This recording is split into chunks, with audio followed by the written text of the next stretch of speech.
وقلنا يا آدم اسكن أنت وزوجك الجنة وكلا منها رغدا حيث شئتما ولا تقربا هذه الشجرة فتكونا من الظالمين.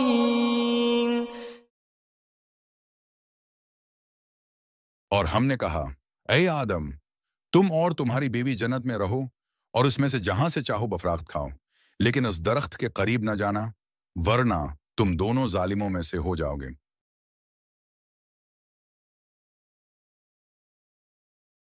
یہ آیت حضرت آدم علیہ السلام اور حضرت حوا علیہ السلام کے جنت میں رہنے کے حکم سے متعلق ہے۔ اللہ تعالیٰ نے حضرت آدم اور حضرت حوا کو جنت میں رہنے کا حکم دیا اور کہا کہ وہ جہاں چاہیں جنت کی نعمتوں سے فائدہ اٹھائیں، تاہم انہیں ایک درخت کے قریب جانے سے منع کیا گیا۔ اللہ تعالیٰ نے انہیں نصیحت کی کہ اگر وہ اس کی درخت کے قریب گئے تو وہ ظالموں میں سے ہو جائیں گے، لیکن ابلیس کے بہکانے پر حضرت آدم اور حضرت حوا نے اس درخت کا پھل کھا لیا، جس کی وجہ سے انہیں جنت سے نکال دیا گیا۔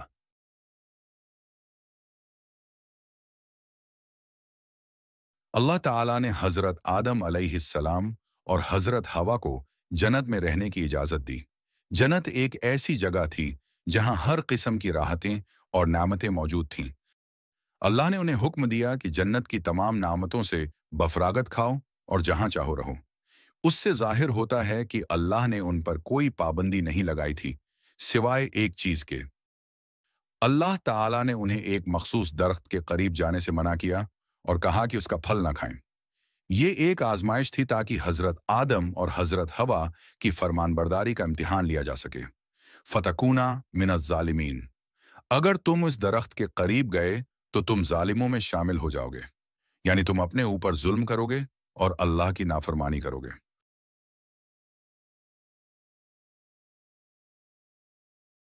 انسان کی آزمائش۔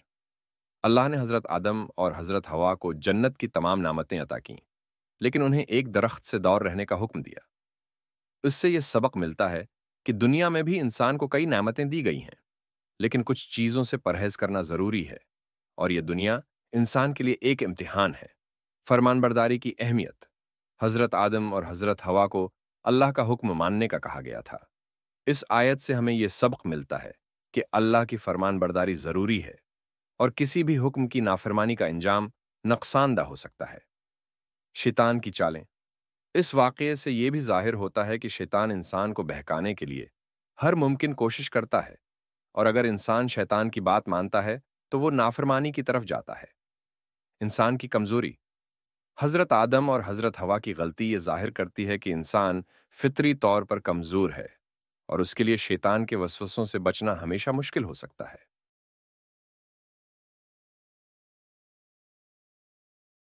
جنت میں حضرت آدم اور حضرت حوا کا قیام۔ اللہ نے حضرت آدم اور حضرت حوا کو جنت میں رہنے کی اجازت دی اور انہیں جنت کی نعمتوں سے لطف اندوز ہونے کا حکم دیا۔ ایک آزمائش۔ اللہ نے انہیں ایک درخت سے دور رہنے کا حکم دیا، جو کہ ایک آزمائش تھی تاکہ ان کی اطاعت اور فرمان برداری کا امتحان لیا جا سکے۔ شیطان کی چال۔ اس واقعے سے یہ سبق ملتا ہے کہ شیطان انسان کو اللہ کے احکامات سے منحرف کرنے کی کوشش کرتا ہے، اور اس کی چالوں سے بچنا ضروری ہے۔ انسان کی ذمہ داری۔ اللہ نے حضرت آدم اور حضرت حوا کو حکم دیا کہ وہ اس درخت کے قریب نہ جائیں۔ اس سے ظاہر ہوتا ہے کہ اللہ کی نافرمانی کرنے سے انسان پر ظلم ہوتا ہے۔ فرمان برداری کی اہمیت۔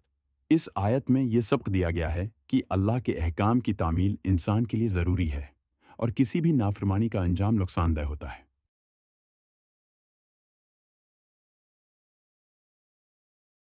طالب علم اور استاد کی مثال۔